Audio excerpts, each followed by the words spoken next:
Ya está, perfecto. Buenas noches, me presento. Mi nombre es Milagros Acuña y el día de hoy vamos a estar viendo la clase de signos vitales. Ya por el mismo nombre ya estamos viendo la importancia del mismo. Aquí podemos ver una diapositiva acerca del contenido y de todo lo que vamos a ver el día de hoy. Ya, entonces vamos a empezar con un pequeño casito. Ya, un paciente acude al servicio de urgencias por presentar cefalea intensa. Cefalea, ¿saben lo que es? Dolor de cabeza. Claro, un Dolor dolor de de cabeza. cabeza. Dolor de cabeza. Claro, doctores, perfecto. Una cefalea intensa de inicio súbito. ¿Súbito? ¿A qué me refiero con inicio súbito? Vamos parte por parte. Repentina. Claro, sí, al toque, ¿no? Acompañada de náuseas, visión borrosa y sensación de mareo. Ya. Niega fiebre, pérdida de conciencia o antecedente traumático reciente. Un antecedente patológico, que son las enfermedades que va a tener un paciente, es que es hipertensa diagnosticada hace 2 años, pero refiere no haber tomado su medicamento en los últimos 3 días. Ya, entonces estamos viendo que tal vez puede ser una descompensación, ¿no es cierto?, por la falta de toma de su medicamento. Antecedentes familiares que ambos padres tienen hipertensión arterial. En la evaluación inicial, estamos viendo que la presión arterial es 12/8, así le han puesto, frecuencia cardíaca 76, frecuencia respiratoria 18, la temperatura 37, la saturación 98.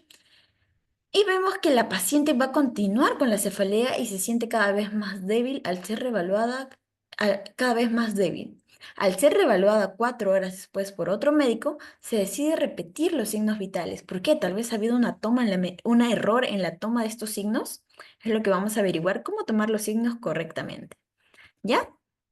¿Y cuál es su importancia de los mismos? Entonces vamos a empezar definiendo qué son los signos vitales. Estos van a ser, como dice, indicadores. O sea, en los pacientes nos van a decir cuál es su estado general, si están funcionando bien, si está funcionando bien su organismo, si está fisiológicamente ok. ¿Ya? Esto va a ser de forma objetiva, porque a veces los pacientes vienen y dicen, uy, estoy recontra con una fiebre altísima, pero no, tal vez solamente tiene un grado más, ¿no? Aquí vamos a tener de forma objetiva esos números que nos van a dar, ¿no? Acuérdense que la medicina todo es objetivo.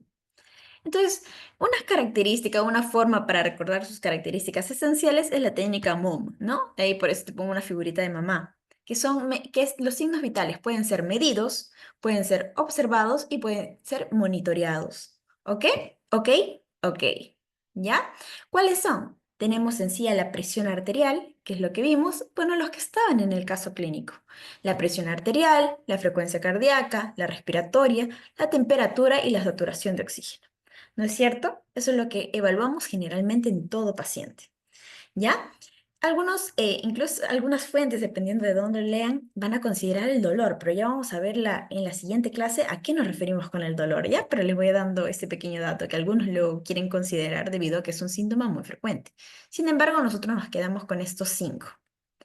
Ya, algo que debemos eh, efectuar, porque recién estamos iniciando tal vez la evaluación de un paciente, es que nuestro equipo sea adecuado. Por ejemplo, ¿qué pasaría si yo tengo mi saturómetro que tenía aquí hace un momento y les iba a mostrar, pero ya, bueno, ¿qué pasa si tengo mi estetoscopio y no sé, no le falta una oliva o la campana no estaba bien puesta, la campana y el diafragma se salieron, no sé, por algún motivo, no lo sé. ¿Qué pasa si a mi saturómetro le faltan las pilas, si mi termómetro no está bien, justo lo puse, no sé, en una bebida caliente? Quiere decir que nos va a dar medidas erróneas, ¿no es cierto? Y podemos decirle a un paciente, uy, estás con una presión de 150 o 180, y en realidad el paciente estaba estable, ¿no es cierto? O podemos decirle, o viceversa, ¿no? Decirle 120, 80, y el paciente más bien estaba con una crisis hipertensiva. No encuentro mi saturómetro. Ya bueno. Entonces, debemos verificar que nuestro equipo sea adecuado, eso en todos los pasos para evaluar signos vitales. Lo digo de forma general porque va en todos. Ser organizado al momento de la medición, no vaya a ser que se nos caiga el estetoscopio al frente del paciente, hay que ser todo ordenado y poder interpretar estos signos vitales, o sea, conocer los valores adecuados y saber cuándo son normales o están en el rango normal y cuándo estos van a estar alterados y ahí es donde debemos estar alerta. Y también saber cómo comunicarle los hallazgos al paciente. No vaya a ser que nosotros nos asustemos al momento de hallar tal vez un valor anormal y lo asustemos más al paciente. Y esa no es la idea, ¿no es cierto? No podemos transmitirle eso, al contrario, ellos buscan en nosotros seguridad. ¿Ya? Entonces, ¿cuál es la importancia de estos signos? En sí, determinar el estado de salud del paciente. Como vimos, es una medida objetiva que nos va a dar esta visión en general.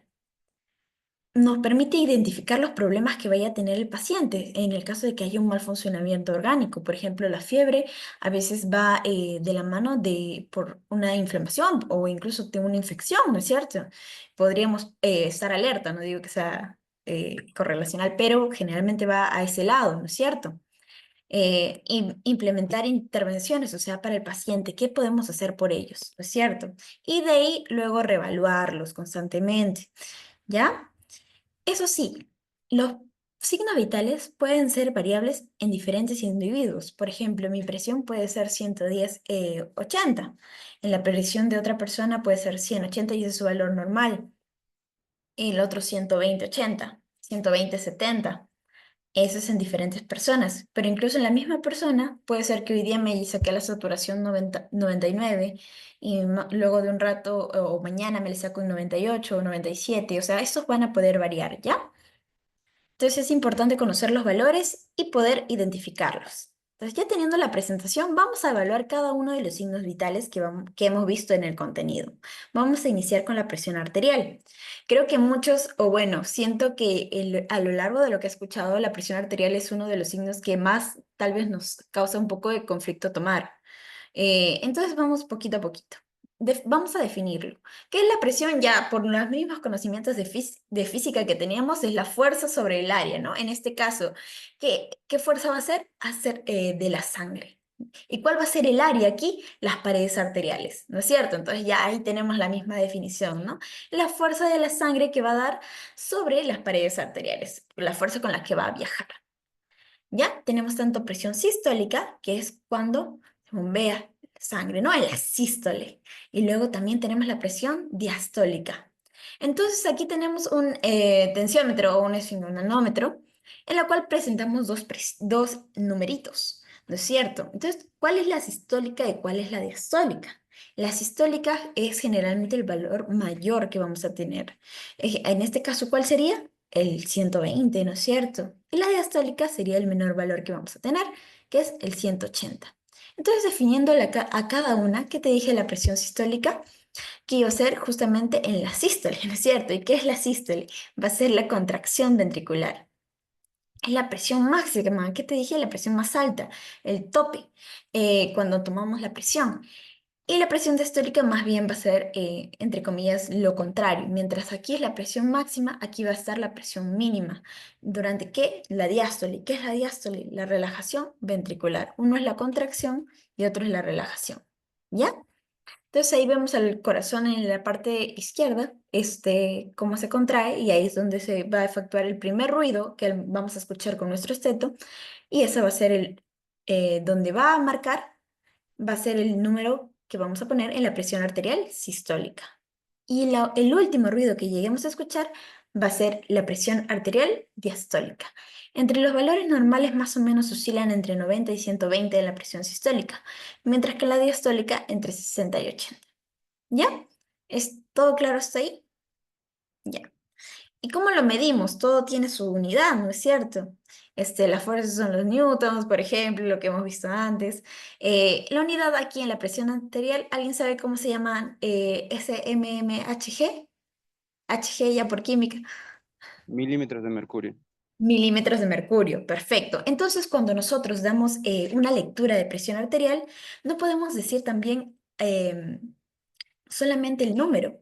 Y algo que quiero aclarar o nos vamos adelantando. Como vimos tal vez en el caso, mucha gente, o bueno, ustedes van a escuchar que cotidianamente dicen presión arterial 12,8, ¿no es cierto? Ya bueno, esa lectura podríamos dejarlo tal vez para la practicidad, pero no es correcto llamarlo así. Debemos decir 120, 80 milímetros de mercurio, ¿ok?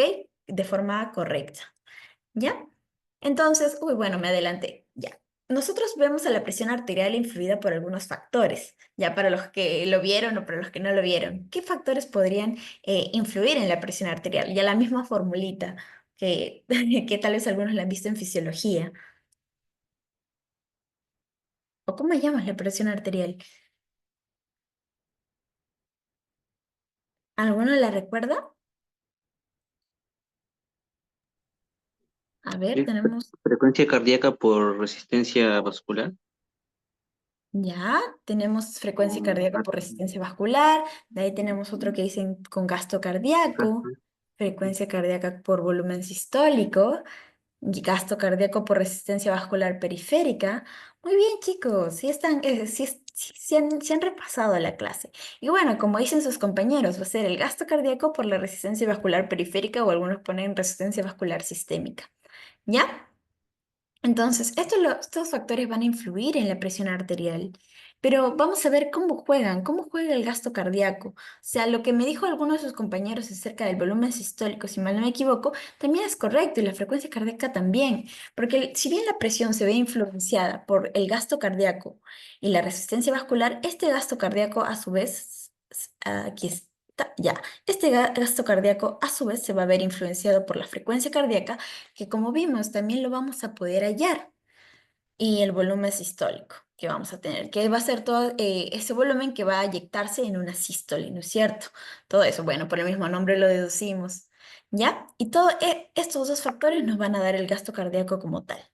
De ahí tenemos la resistencia vascular periférica, que va a tener tres factores que pueden alterar sus valores.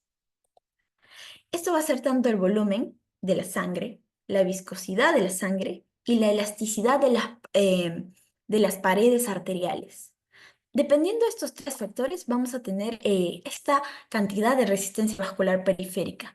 También no olvidar que no uno va a excluir al otro, ¿ok? Ambos valores van a jugar en conjunto, ¿ya? Entonces, ya teniendo esta noción de la presión arterial, entonces vamos a ver que también podemos hallar dos valores más, que son la presión arterial media y la presión de pulso. ¿Alguien sabe qué es la presión arterial media? Antes de ponerlo, porque no quiero que se me escape y lo miren. Si no lo saben, no se preocupen, aquí estamos para aprender. ¿Alguien recuerda lo que es la presión arterial media? O más o menos cómo se halla, tal vez por ahí algún recuerdo que hayan visto. Si no, no se preocupen. Ya. Uno, dos, tres. Ya. Vamos a ver la presión arterial media. En sí, esto va a ser la presión efectiva de la perfusión tisular. O sea, lo que sí va a ser perfundido por la sangre. ¿No es cierto? Entonces, es por esto que es la presión, entre comillas, más confiable que vamos a tener. Y no podemos olvidar su formulita porque a veces nos van a pedir de frente. Si bien nosotros tenemos a nuestro paciente que ya, por ejemplo, ha sacado 120/80. Entonces aquí tenemos la formulita. Si te pregunto, ¿cuánto es la presión arterial media que se ha obtenido que tiene el paciente? ¿Qué me dirías?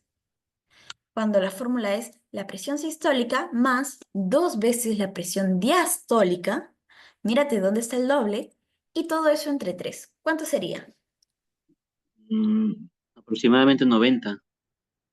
90, 93, me dicen por ahí. A ver, un tercer valor, ¿a quién le creo?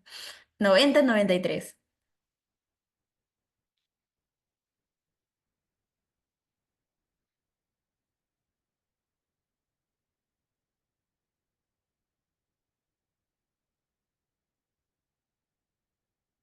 Ya, sería más o menos 93,3, ¿no es cierto? Por ahí, 93, ya me están diciendo. Ya lo hallaron. Muy bien. Esa es una formulita que debemos tenerla en cuenta, ¿no? Sí, no, 93,3 prácticamente, ¿no? Eh, ¿Qué va a ser? Nosotros hicimos la presión arterial media, es la presión efectiva me refiero a la que sí o sí va a perfundir a los tejidos. O sea, cuando va a haber cuando la sangre sí va a llegar a estos lugares, por decirlo así. Sí va a llegar a los tejidos. A eso me refiero. O sea, la que sí va a cumplir su función. Efectivo viene de eso. ¿Ya?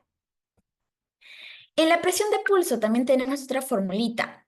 en la cual nos va a reflejar la elasticidad vascular. Entonces tenemos a la presión de pulso, en la cual va a ser la diferencia justamente entre la presión sistólica y la presión diastólica. Ya esta es una fórmula mucho más sencilla.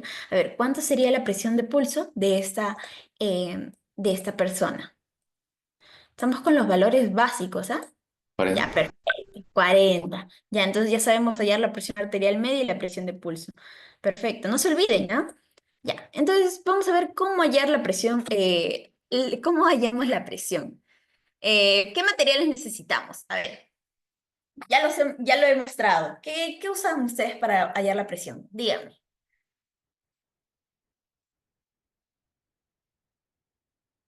¿Recuerdan los nombres? Estetoscopio, El esteto- tensiómetro y el estetoscopio, ¿no es cierto? Y acá tenemos un esfingomanómetro y el estetoscopio, ¿no? Aquí tenemos tanto un esfingomanómetro, aquí está, ya sí está calibrado, sí lo he revisado, y aquí está el estetoscopio, ¿ya? Tenemos ambos.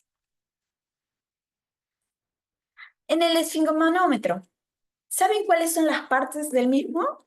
Porque también es importante conocerlo. Igual lo vamos a practicar, los que vamos a ir al taller, lo practicamos en el taller, ¿ya?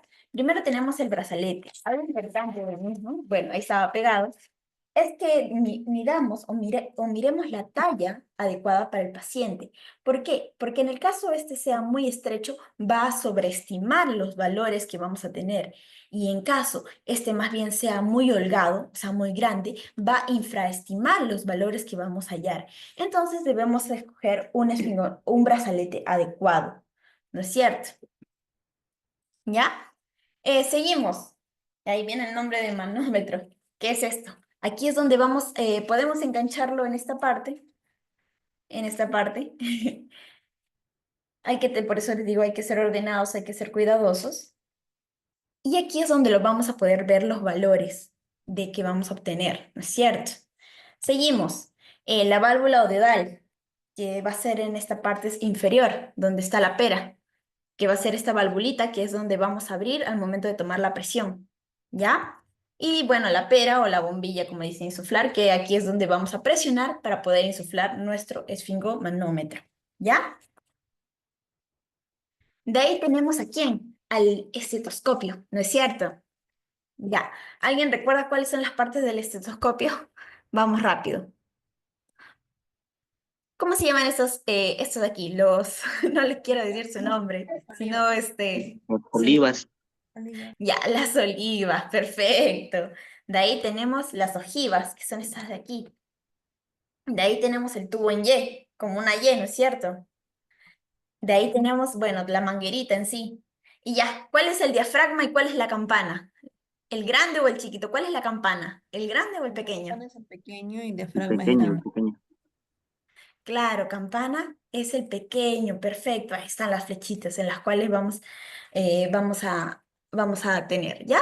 ¿Y cuál es la que ponemos, cuál es la que usamos en la presión? ¿Lo ponemos así o lo ponemos al revés? ¿Cuál está en contacto con la piel? La membrana. La Diafragma. membrana o diafragma, ¿no es cierto? Ah, Ya, perfecto. Ya, entonces ya teniendo en cuenta esto, vamos a ver cómo es la correcta medición de la presión arterial, ¿ya? Vamos a tener distintas condiciones que debe cumplir el paciente y condiciones que debe cumplir el medio. Por ejemplo, estaría bien medir a una persona o a un paciente en un ambiente muy bullicioso, en la cual, un paciente que esté atormentado básicamente por esto. ¿No, verdad? Entonces, ¿qué es lo que necesitamos del lugar? Que sea un ambiente tranquilo, como menciona, libre de ruidos, una temperatura adecuada para el paciente. ¿A ustedes les gustaría que le estén tomando los signos vitales en un lugar un lugar como Lima? ¿Ya? Entonces, otra condición es que el paciente debe estar en reposo, o sea, debe estar tranquilo básicamente. Entonces, se recomienda que debe reposar de 10 a 15 minutos antes de la medición. Incluso en algunas guías mencionan que al menos, o sea, ya en mi caso sea muy rápido, porque como sabemos las consultas son rápidas, al menos 5 minutos debe reposar el paciente antes de tomarle la presión arterial. ¿Ya? Porque no vaya a ser que justo vino corriendo y ya, pues ahí puede alterar, ¿no? ¿No es cierto? Y puede elevar algunos valores, ¿ya? Entonces ahora vamos a ver cómo debe estar el paciente, ¿ya? A ver, generalmente se le toma al paciente sentado y con la espalda apoyada. Ay, aquí no me pueden ver, pero acá hay una silla, ¿ya? De ahí, bueno, no se le debe cruzar las piernas y los pies tienen que estar en el piso. Otra cosa es que el brazo tiene que estar más o menos a la altura del corazón, apoyado. No puede, no que esté haciendo fuerza. Y algo importante, ¿de qué podemos ver en esta imagen que ya les mencioné incluso? Que debe ser un brazalete adecuado para el paciente. Porque, ¿qué les dije? Si era muy estrecho, ¿lo iba a sobreestimar el valor o lo iba a infraestimar? Si era estrecho el brazalete, si era muy chiquito, básicamente. ¿Sobreestimaba el valor o infraestimaba el valor? Sobreestimaba. Claro, si es estrecho, sobreestima el valor. En cambio, si es holgado, lo va a infraestimar. ¿Ya? Y el brazo, como les dije, relajado y apoyado a la altura del corazón. ¿Ya? ¿Qué no debemos hacer? ¿Ya? ¿Cuáles son las red flags? ¿Ya? El paciente no debería haber fumado, ni tomado cafeína, ni comida, ni ejercicios, al menos durante 30 minutos antes de la medición, porque todo esto podría alterar los valores, podría darnos incluso valores elevados cuando el paciente no los tiene. Algo también que se comete muchas veces en el error, hasta incluso yo lo he cometido, no lo voy a negar, es que se habla durante estas mediciones, durante estas tomas. Y eso no, el paciente, como te dije, cómo debe estar tranquilo, en reposo, ¿no es cierto? Sentado con su brazo ahí apoyado y empiezas a tomar la medición. ¿Ya? Entonces, una vez que tenemos estas condiciones listas, ya podemos hacer la evaluación. Entonces, ¿qué es lo que vamos a hacer? ¿Dónde vamos a colocar el brazalete? Algo que nos mencionan siempre, a 2 traveses de dedo. Aquí es la flexura del codo, 2 traveses de dedo, más o menos por aquí. ¿Ya? Todo esto va a ocupar el brazalete, que más o menos son 2,5 centímetros o también puede ser 1 pulgada aproximadamente. ¿Ya? Los valores como ustedes se guíen mejor. Yo creo que es lo de 2 traveses de dedo es lo más adecuado, más o menos lo miren ustedes y ya. ¿Qué es lo segundo? Vamos a cerrar la válvula en sentido horario, o sea, en sentido de las agujas del reloj. Yo más me acuerdo, o cuando estoy tomando, ¿qué es lo que pienso? Cerrar a la derecha, ¿no es cierto? Y ahí ya está cerrado. Luego empezamos a... Ah, ya, espera, un momento, me estoy adelantando. ¿Qué es lo que vamos a hacer antes de de comenzar a insuflar? ¿Qué estructuras anatómicas debemos identificar? ¿Recuerdan? ¿Qué arteria pasa por aquí? La arteria radial, la arteria braquial, perfecto. ¿Y qué arteria vamos a encontrar en la parte de aquí? Ya, aquí es la Radial. braquial. ¿Cuál? Radial. La radial, perfecto. Son 2 arterias que debemos tener en cuenta. ¿Por qué? ¿Por qué es la importancia de la arteria braquial? Porque ahí es donde vamos a poner prácticamente el estetoscopio y vamos a escuchar su pulso de la misma. Y la arteria radial nos va a servir como guía para dejar de insuflar. Entonces son 2 arterias que vamos a tener en cuenta, básicamente. Aquí, como dice, vamos a palpar la arteria braquial, colocamos el estetoscopio y escuchamos el pulso, ¿no? Nos ponemos los auriculares bueno, nos ponemos los auriculares del esteto y escuchamos el pulso. Esto también, uy, se me enredó por no ser ordenado. Esto también no hay que ponerlo debajo del brazalete. Eso podría obstruir el ruido. Tal vez esta partecita podríamos ponerlo, pero va aquí, ¿ya? No, que no se junten los ruidos. Ah, ya, nos preguntan, ¿en qué brazo lo hago o es igual en ambos? Generalmente la guía recomienda que cuando es la primera medición se haga en ambos brazos. Y en el brazo que se obtenga el mayor valor, ahí es donde se va a seguir realizando las mediciones. ¿Ya? Cuando es la primera medición, hay que hacerlo en ambos. Y donde obtengamos el mayor valor, es donde vamos a seguir haciendo las mediciones. ¿Ya? Como control. Igual generalmente hay una ligera diferencia. ¿Ya? Por ejemplo, si mi paciente tiene algún problema en un brazo, no le voy a obligar a hacerle en ese brazo también, ¿no? No se preocupen. ¿Ya? Ahora el cuarto paso. Ay, ya, ahora sí, mi paso favorito, no sé por qué. Me gusta insuflar. Una vez que lo llevamos todo a la derecha, o bueno, en sentido horario, en sentido de las agujas de reloj, empezamos a insuflar. ¿Ya? Y ahí es donde vamos a palpar también el pulso radial. ¿Y qué es lo que va a pasar? Va a llegar un momento en el que ya no lo vamos a palpar. Quiere decir que más, entre comillas, ha colapsado, ¿no es cierto? Y hemos llegado al momento donde vamos a dejar de insuflar. ¿Y cómo vamos a mover la perilla? No me lo muevas brusco, porque acuérdate que la presión arterial es tal vez uno de los signos más difíciles para la gente de hallar.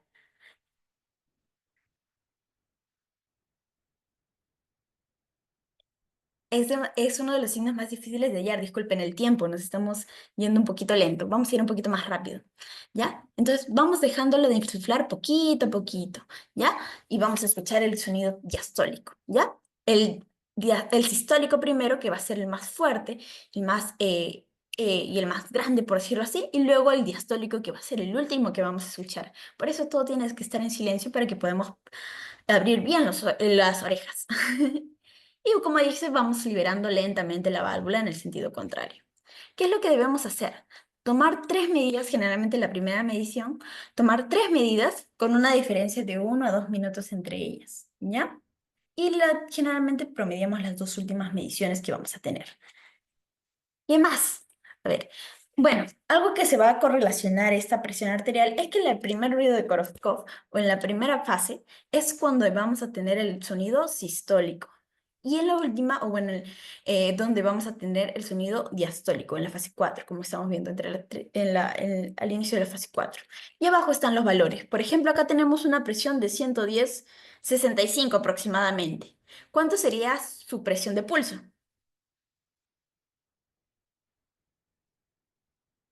110/65 le vamos a poner, ¿ya? 110/65. 45. 45, excelente, chicos. ¿Y su presión arterial media? A ver, para los cracks, ya me lo dicen al final, ¿ya? Para no pasarnos de hora. Me están apurando. Ya, bueno, 110/60, aproximadamente por ahí, ¿no? Más o menos la imagen. Y ya cuando tenemos valores mayores de 140/90, teníamos un rango de hipertensión. Entonces vamos a seguir, quiero eliminar esto. Vamos a ir un poquito rápido porque la clase es larga y hemos empezado un poquito tarde. ¿Ya? Las preguntas las vamos a dejar al final para poder avanzar. Ya. Tenemos la frecuencia cardíaca que va correlacionada con el pulso arterial, ¿no es cierto? Pero ¿cómo es cuando llamamos a la frecuencia cardíaca elevada? ¿Alguien se acuerda el nombre? Taquicardia. Y cuando el pulso arterial más bien está acelerado, ¿cómo se llama? Taquisfimia. Perfecto, taquisfignia. ¿Ya? A ver, entonces, ¿qué va a ser la frecuencia cardíaca? El número de sensaciones pulsantes por minuto. Y el pulso arterial, la onda de pulso que se produce por la contracción ventricular, perdón. El valor promedio de ambos es entre 60 y 100, donde también lo podemos hallar en el saturómetro, por ejemplo. ¿Ya? ¿Qué lugares podemos, o bueno, son mejores para palpar el pulso arterial? Por ejemplo, tenemos el carotidio, tal vez ustedes mismos lo han palpado, el braquial, que ya lo hemos visto, el radial también ya lo hemos visto, el femoral, que también es uno de los más fuertes para palpar, el popliteo, que va detrás de la rodilla, ustedes mismos pueden hacerlo, el dorsal del pie, para mí es un poquito difícil ese, pero también, también se puede palpar, y el tibial posterior. ¿Ya? ¿Cómo vamos a evaluar a un paciente? O bueno, ¿cómo evaluamos la frecuencia cardíaca? Primero, como te digo, algo general en todos, que el paciente debe estar cómodo, ¿ya? Eso lo vamos a tener fijo. Debemos hacer una palpación con las puntas de los dedos. ¿Qué dedos? ¿Podemos usar el pulgar? Es una pregunta para ustedes. ¿Se puede usar el pulgar? No. No, no se ¿Por qué puede. no se puede usar el pulgar? Porque tiene un pulso que se puede interferir. Claro, no es cierto. Entonces, generalmente preferimos usar los tres dedos de aquí. Personalmente, yo uso solamente estos dos. Entonces, pueden hacerlo como más les parezca, como más sea adecuado para ustedes. ¿Ok? Como les mencionaba a sus compañeros, no usamos el pulgar porque tiene pulso propio y nos podemos confundir y hacer una mala medición. Y ahora vamos rápido con las características de pulso. Esto vamos a ir rapidito porque también lo vamos a volver a ver en cardio, ¿ya? Incluso todas las alteraciones del pulso. Aquí, ¿qué es lo importante? Que me aprendas a describir un pulso. ¿Cuáles son las características? Acuérdate de las papas fritas. Ahí está, fritas. A, fritas. Y una F al final. ¿ya? Descritas. Primero que tenemos, la anatomía, ¿cómo son? Por ejemplo, una persona tal vez con aterosclerosis va a tener o una persona mayor, va a tener más bien el pulso lo vas a sentir un poco más duro como tal, ¿no? Bueno, la misma arteria la vas a sentir un poco más dura. En cambio, ¿cómo debería estar normalmente? Aquí todo lo que te voy a poner es lo normal prácticamente, que van a ser lisas, blandas, etcétera, ¿no es cierto? Si está dura, los bordes se van a identificar, por eso ahí te pongo bordes no identificables, va a ser clarito, ¿ya? La frecuencia, el número de pulsaciones por minuto, la regularidad, el ritmo que va a tener, las pausas diastólicas iguales, la igualdad entre cada pulso, la amplitud, la onda va a ir así, ¿no es cierto? Si toda esa altura de la onda es igual, o bueno, cuando tú lo sientes, mejor dicho, va a ser igual, o incluso puede ser una que sea mayor, ¿no es cierto? Algo normal, el pulso saltón, por ejemplo, ¿no es cierto? La tensión del mismo pulso, la amplitud del volumen, la altura de la onda, la simetría, y la forma y el carácter, ¿no? Si en ambos lugares, por ejemplo, los pacientes diabéticos que tienen alguna, en el pie diabético, a veces cuando palpamos los pulsos del pie, en algún lado puede ser que no se sienta y en el otro sí. Entonces, por eso es importante ver la simetría de ambos lugares, ¿ya? Entonces, ahora vamos con la frecuencia respiratoria, ¿ya? ¿Qué es la frecuencia respiratoria o ventilatoria también? El número de ventilaciones en un minuto, quiere decir la inspiración y la expiración que vamos a tener en un minuto, en 60 segundos, ¿no es cierto? Aquí algo importante que nos puede ayudar. ¿Cuáles son los rangos normales? Aquí pueden venir algunas preguntas de eso. ¿Por qué? Porque muchas veces nos hallan, o bueno, nos quieren me quieren poner un truco o una trampa, mejor dicho, acá con los lactantes y los recién nacidos. Como saben, ellos tienen una frecuencia respiratoria mayor de entre más o menos 30 y 60. Entonces es por eso que también debemos tener en cuenta ese dato. En nosotros sí más o menos de 12 a 20, ¿no? En pacientes ansiosos, por ejemplo, estos rangos van a estar un poquito más tal vez aumentados, ¿no es cierto? O cerca al límite superior, ¿ya? Esas son pequeñas variaciones que debemos tener en cuenta. Entonces, ¿cómo evaluamos la frecuencia respiratoria? Al igual lo vamos a ver más a fondo en Neumo, y ya se viene la unidad de Neumo, una de mis unidades favoritas. Y vamos a ver la evaluación. Primero, el paciente en reposo, ¿ya? No, nunca te olvides. Entonces, colocamos al paciente en una posición cómoda, colocamos la mano sobre el tórax del paciente y contamos las respiraciones en un minuto. ¿Cómo lo podemos hacer en el consultorio para que no sea en un paciente echado, sino que lo sentemos? Podríamos decirle también, o un truco que solemos usar nosotros, es vamos a tomarle el pulso. Y en realidad no le queremos tomar el pulso, ¿no? Porque a veces nos facilita eso el saturómetro, el valor nos facilita el saturómetro. Pero decimos que vamos a tomar el pulso y vamos viendo las respiraciones que va a tener en un minuto. Ya, ese es un pequeño truco. De ahí, ¿qué más? Ya, ¿por qué te digo que este truco y por qué te digo que le digas pulso? Porque si tú le dices frecuencia respiratoria, puede ser que el paciente, no sé, él mismo se psicosee o él mismo diga, no, tal vez mi valor está muy alto o tal vez está muy bajo, voy a respirar más rápido, voy a respirar más lento. Entonces, aquí es donde te digo los trucos, ¿no? O si no, si el paciente tal vez está muy desesperado, solamente cuenta las respiraciones durante 30 segundos y ya tienes un valor medio. Y ya lo multiplicas por 2 y ya tienes el valor promedio, ¿no? Entonces ya, esos son pequeños tips que puedes usar. Y ahora el tipo respiratorio, ¿dónde vas a ver?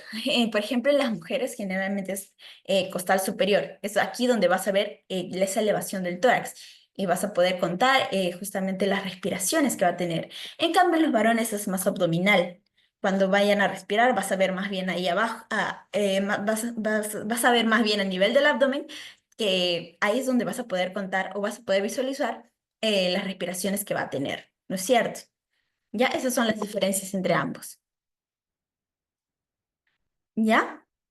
De ahí tenemos los valores normal, que más o menos, como te dije, va de 12 a 20, y las alteraciones del mismo, que cuando va disminuyendo va a haber una bradipnea, y cuando aumenta más bien es más rápido, una taquipnea. Hay un poco de más alteraciones, pero las vamos a ver en el capítulo de Neumo. Ahorita lo importante es que aprendas a cómo examinarlo, ahorita que quiero que puedas ver los valores normales e identificar las pequeñas anormalidades que pueden haber. ¿Ya?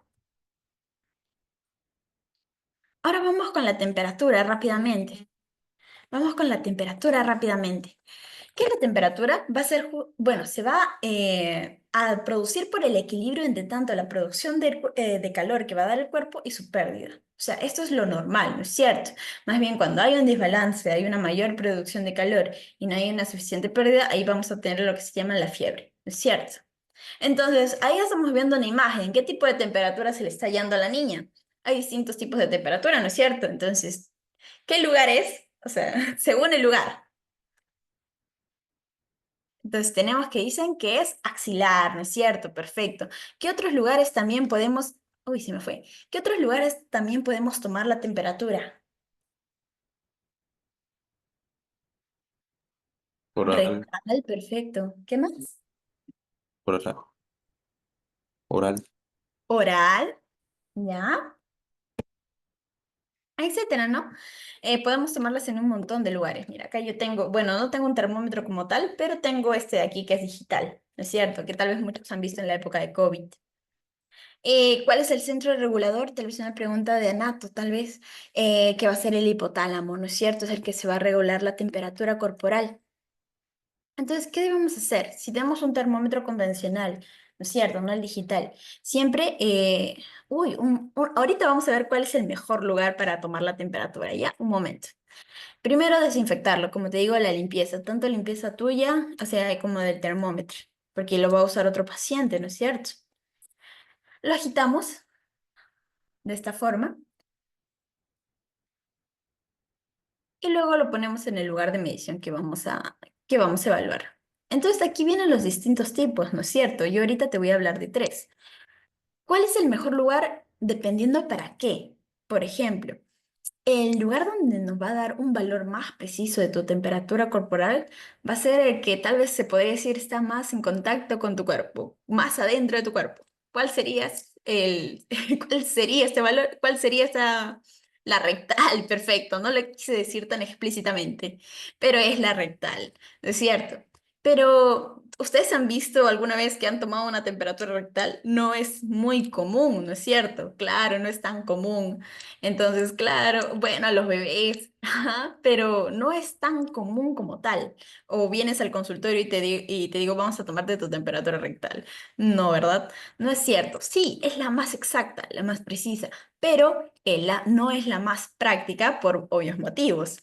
Entonces, ¿cuál es la más práctica? La que podemos ver en la imagen, que es la axilar. O sea, dependiendo a mejor.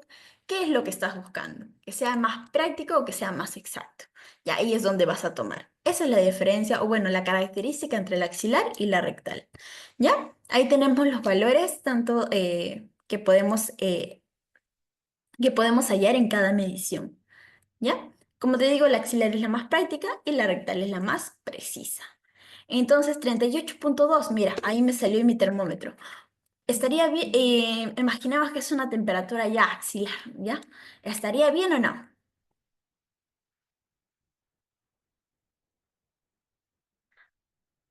Ya, estaría alterado.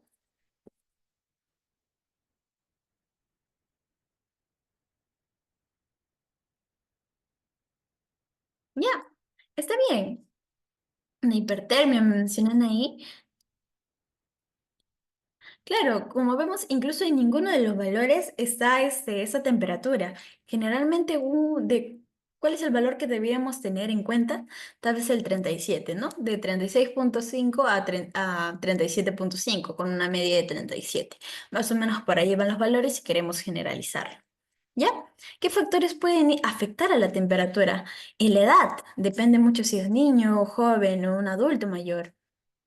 El ejercicio, por ejemplo, si recién acabamos de terminar de hacer nuestra rutina diaria del gym, vamos a tener tal vez una temperatura mayor, ¿no es cierto? El nivel hormonal, el ciclo circadiano también, el mismo medio ambiente, por ejemplo, si estamos en verano, va a ser diferente la medida de si estamos en invierno, o bueno, va a afectar ligeramente. El ciclo menstrual, como menciona su compañera, perfecto. Alguna enfermedad o infección que ya hemos visto, ya de por sí esto puede elevar la temperatura, ¿no es cierto? Y bueno, finalmente un pequeño apartado de la fiebre, que va a ser justamente el aumento temporal de la temperatura, que puede ser resultado de una respuesta inflamatoria, ¿no es cierto? La febrícula es el valor entre la temperatura normal y ya un rango de fiebre, ¿ya? Es entre ese valor intermedio. Ahora vamos con la saturación, que es la última, sí. Ya, vamos rápidamente. ¿Qué es la saturación de oxígeno? Es la cantidad de oxígeno que vamos a encontrar en la sangre y que va a llegar a todas las extremidades de nuestro organismo. Como vimos, tenemos el saturómetro o pulso oxímetro. Tenemos un valor de 90 y de 70 de frecuencia cardíaca, latidos por minuto, beats per minute. Ahí, esa BPM, ¿ya? Em, ¿Esos 70 está bien o está mal? ¿Cómo está el paciente?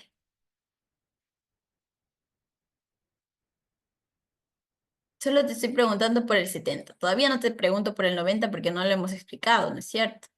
Pero esta es la frecuencia cardíaca. ¿Está en el límite inferior? El límite inferior está normal. Sí, más o menos está bien, chicos. La frecuencia cardíaca va entre 60 y 100. Entonces está normal, la frecuencia cardíaca. Entonces, una compañera que muy bien me dijo que la saturación estaba baja. Entonces, ahora vamos a ver los valores, ¿ya? O bueno, primero, la saturación generalmente la vamos, un valor óptimo, un valor bueno, según la mayoría de guías, es de 95 a 100. Algunas guías o algunas fuentes te van a decir a partir de 93 para arriba, pero mira, en ambos casos ya el paciente está teniendo un pequeño grado de hipoxemia, ¿no es cierto? Estamos bajando la saturación. Ahora vamos a ver qué más. ¿Dónde podríamos hallar la saturación de oxígeno?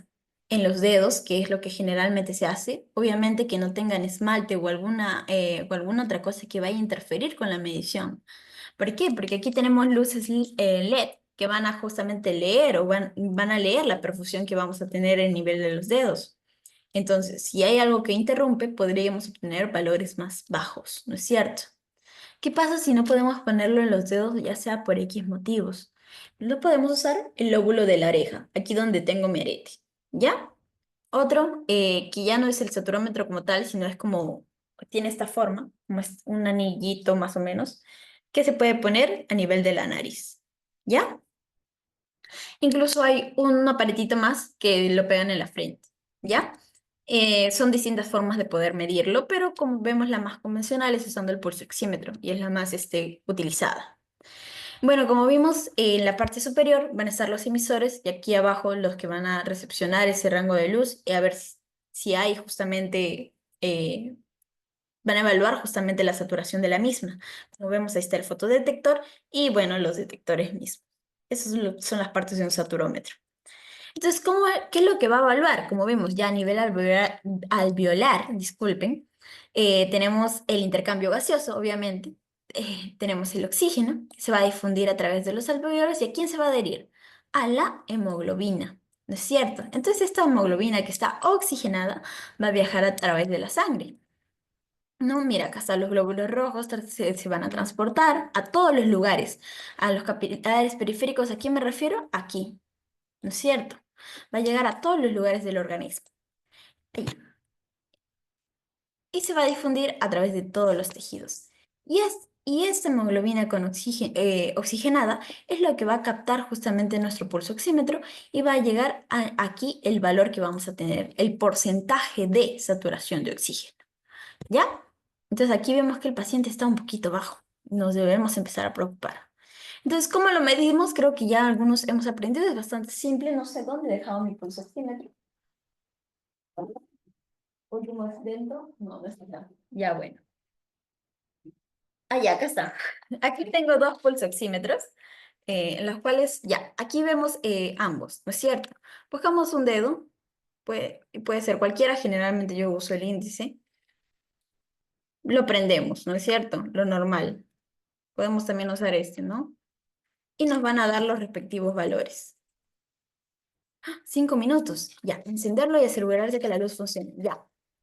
Y esperar que se estabilicen los valores. Estos van a ir cambiando de poco a poco, pero debemos esperar un tiempo prudente a que estén estables. Ya no vaya a ser que justo diga 100 y de la nada luego se estabiliza y me da un valor mucho menor.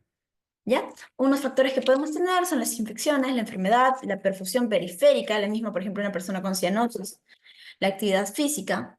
Y aquí tenemos los valores normales, ¿no? Que te dije de 95 a 100 lo normal. Como hemos visto, esta paciente ya está con un grado de hipoxia, entre comillas una hipoxia moderada, entre moderada y leve, y una hipoxia grave ya menor a 85, ¿no es cierto? Entonces ya vamos a la parte final, ¿ya? Para acabar, porque nos quedan 5 minutos y no le voy a robar tiempo a la siguiente tutora.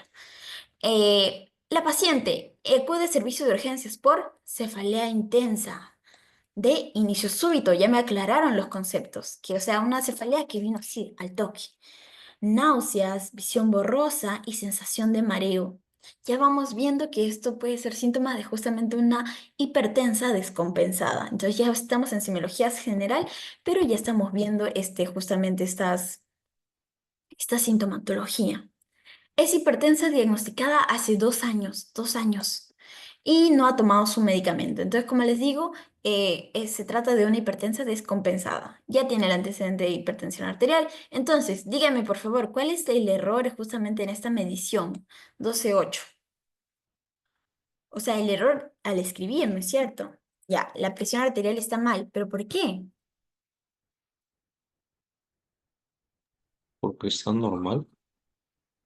¿No? Está normal, pero así se escribe la presión arterial. Falta poner los ceros al final. 70, ¿no?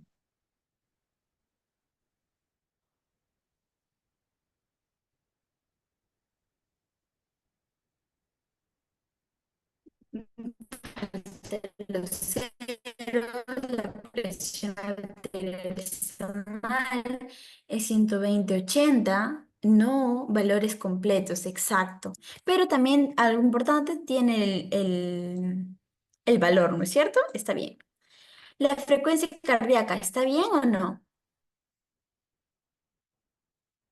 Mira, Dentro sabemos del que es rango. una persona hipertensa y no puede tener con exactitud ese valor. Claro, una persona hipertensa que incluso está teniendo clínica de una persona que tal vez está descompensada, teniendo una presión normal, un poco raro, ¿no es cierto? Ya. La frecuencia cardíaca dentro del rango, ¿no es cierto? ¿O no? ¿Hay algo de malo aquí? Dice respiraciones por minuto, no dice latidos por Algo minuto. que debemos ver es incluso el valor, ¿no es cierto? RPM, ¿qué es? Respiraciones por minuto.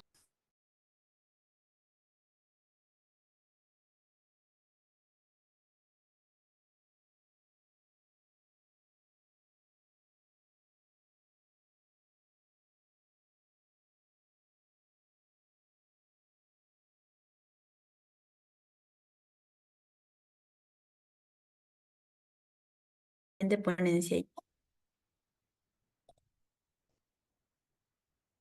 Digo, se me borraron todos los mensajes, discúlpenme. Cualquier cosa lo pueden hacer por el aula virtual para no poder interferir con el horario, ¿ya? Eh, ya, ahorita le pongo esa diapositiva. Terminemos rápidamente el casito, ¿ya? Entonces estábamos aquí que había un error, ¿no es cierto? Se había confundido. Entonces se había confundido en las unidades. En uno me ha puesto respiraciones por minuto y en uno latidos. Pero ya bueno, vamos a los valores. ¿Están bien o no? La frecuencia cardíaca y la respiratoria.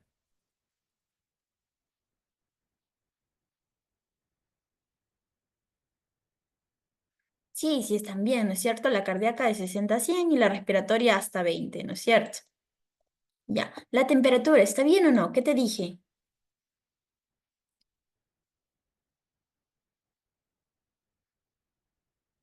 Que más o menos 37 era un valor normal. Si bien no nos dicen dónde fue, ya sabemos que está por ahí, ¿no es cierto? Puede ser que haya sido la axilar, que es lo más probable, ¿no? Que dijimos que era la más práctica, ¿no es cierto? Y una saturación de oxígeno de 98%. Esto sí está bien. Entonces vamos a ver, como dice, continúa, sigue con esta cefalea y se siente cada vez más débil. Entonces, aquí el médico que si me dice 120/80 y esto está normal, normal, normal. Entonces nosotros, como te dije, ¿qué daban los signos vitales? Una evaluación general del paciente, ¿no es cierto? Entonces, si yo ya tengo esto va a ir variando. Hay un cuadrito acerca de la saturación de las personas que viven en altura. Es dependiendo de la cantidad de altura también, ¿ya? O sea, vamos a variar. No vaya a ser que estemos en una altitud elevada y más bien estemos calificando a una persona con hipoxia cuando en realidad no la tiene, ¿no es cierto? Es por la altura. Lo digo porque han preguntado si es el rango normal de ¿cuál es el rango normal de la saturación de las personas que viven a altura? Este valor va a ir variando, ¿ya? Pero si bien es un poco más bajo, no se va a alejar tanto, ¿ya? Depende mucho de la altitud de donde te encuentres. ¿Ya? Ya, entonces si nosotros vemos estos signos, entre comillas decimos que está estable la paciente. Entonces, ¿por qué sigue continuando con este malestar? Acuérdense que nosotros nos guiamos mucho de la clínica de los pacientes. Entonces, viene el médico nuevamente a hallarle los signos vitales. Entonces, ¿cómo estamos viendo la presión arterial? Está en 190/110. Entonces, dígame, ¿ese es un valor normal? Elevado. Está muy elevado, ¿no es cierto? Hipertensivo. Hipertenso. La frecuencia cardíaca, bueno, vemos que si bien está dentro del rango normal, también está elevada a comparación del valor inicial que se le había tenido, ¿no? Puede ser que haya habido una mala medición, tal vez lo ha medido con el pulsoxímetro y no ha esperado la estabilización de los valores, ¿no es cierto? Miren, está llegando casi al límite superior, como mencionan, la frecuencia respiratoria también está llegando al límite superior. La temperatura, bueno, también está dentro del rango normal, pero está un poco más baja. Y la saturación de oxígeno está al 97%. Estamos viendo que eso, bueno, también está bien, pero está un poquito más bajo de lo que se había hallado inicialmente. Entonces ya hemos aprendido a hallar los signos vitales, hemos aprendido cuáles son los rangos normales que debemos tener en cuenta. Y ya, si tienen alguna otra pregunta, me la hacen llegar por el aula virtual. Ya, discúlpenme por no poderles responder ahora. Buenas noches. Discúlpeme por no poderles responder ahora porque ya le toca el tiempo a su siguiente ponente para ya no seguir retrasando las clases y disculpen por la interrupción que hubo. Ah, la diapo que me habían dicho ya antes de que me vaya. Sí, bueno, todos los dibujos. ¿Cuál me habías dicho? Disculpa. Vamos a retroceder. La saturación, temperatura, frecuencia y pulso, ¿no es cierto?